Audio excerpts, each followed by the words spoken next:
जीवनमा खुसी हुन चाहनुहुन्छ भने यी कुराहरू आजैबाट छोड्नुहोस्। नम्बर 1, आफूले आफैलाई कहिले पनि अरूसँग नदान्नुहोस्, किनकि सबै मानिस फरक फरक किसिमको भइन्छ। त्यसैले कहिले पनि आफूले आफैलाई अरूसँग नदान्नुहोस्।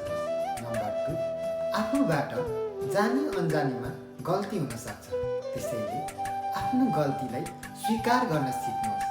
नम्बर 3, अरूलाई कहिले पनि नराम्रो नसोच्नुहोस्, किनकि तपाईँले जो मान्छेलाई नराम्रो सोच्नुहुन्छ त्यो मान्छेले पनि तपाईँलाई नराम्रो नै सोचिरहेको हुन्छ। त्यसैले तपाईँले राम्रो सोच्नुभयो भने राम्रो हुन्छ, नराम्रो सोच्नुभयो भने नराम्रो हुन्छ। नम्बर 4, जीवनमा सुख र दुःख भनेको जुन समयमा आउनुपर्ने हो त्यही समयमा आउँछ र जुन समयमा जानुपर्ने हो त्यही समयमै जान्छ।